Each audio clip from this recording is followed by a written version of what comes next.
भौतिक रूप से शुरुआत की है और निसंदेह जो भी कार्यक्रम हुए हैं। अब आपके कार्यक्रम का इतना दबाव था कि मुझे मोबाइल बंद करना पड़ा।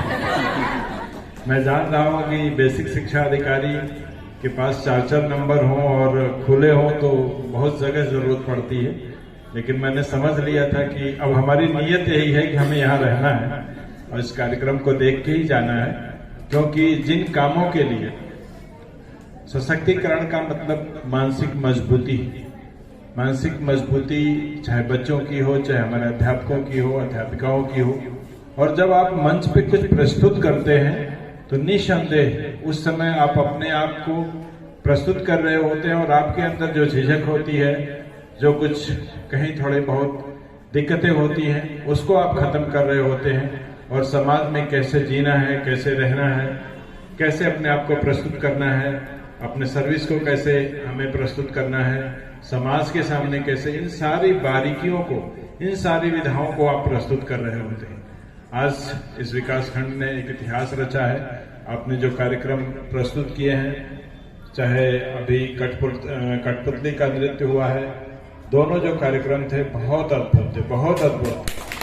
इसकी जितनी भी सराहना की जाए कम है, क्योंकि अपने बनारस जनपद मिर्जापुर में कठपुतली नृत्य का या कठपुतली के माध्यम से पठन पाठन की विधा काफी अच्छे तरीके से संचालित होता है, लेकिन अपने विकास खंड में, अपने जनपद में इस माध्यम में थोड़ी कमी थी। लेकिन आप सभी शिक्षिकाओं ने निसंदेह अपने अथक परिश्रम से आज इस कार्यक्रम को इस रूप में लाने का कार्य किया है।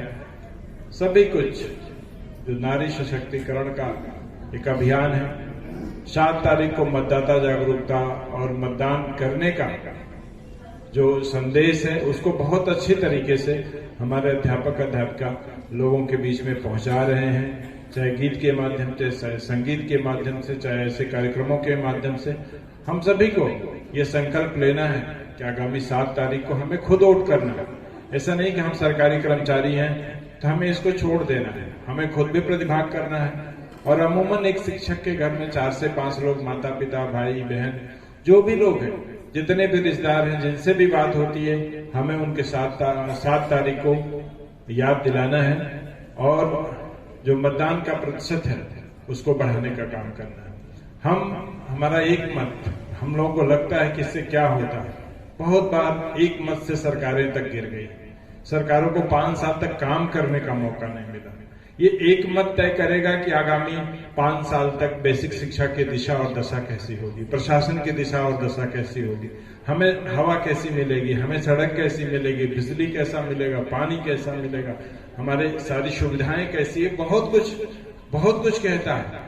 और जब आप मतदान अधिक करते हैं तो जनप्रतिनिधि पर एक दबाव होता है, उसको लगता है कि हमें जिताने में अधिक से अधिक लोगों ने अपने मतों का प्रयोग किया है, इसलिए समाज के प्रति हमारी सामूहिक भागीदारी, वो कोई ऐसा कार्य नहीं करेगा जिससे कि व्यक्तिगत लाभ हो, वो फिर सामाजिक कार्यों पे तवज्जो देगा और उसको करने का काम करेगा। इसलिए मैं आप सभी से कहना चाहूंगा कि जो भी आपको कार्य दिए गए हैं, इस समय हमारे दो ही 3 काम हैं, जिसमें हमारा मतदाता जागरूकता स्वीप का कार्यक्रम बहुत बड़ा कार्यक्रम है।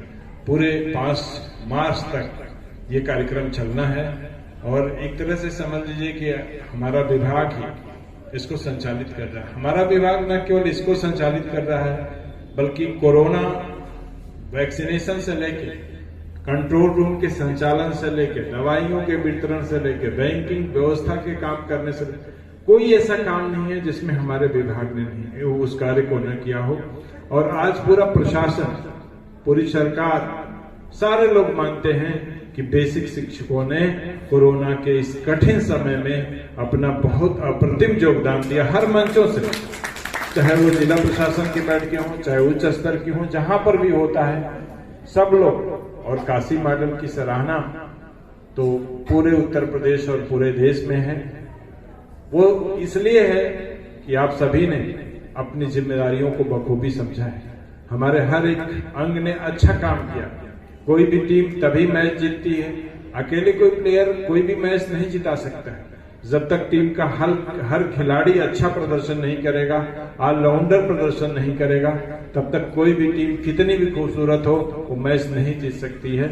हमारी खासियत थी कि टीम वही है, खिलाड़ी वही है।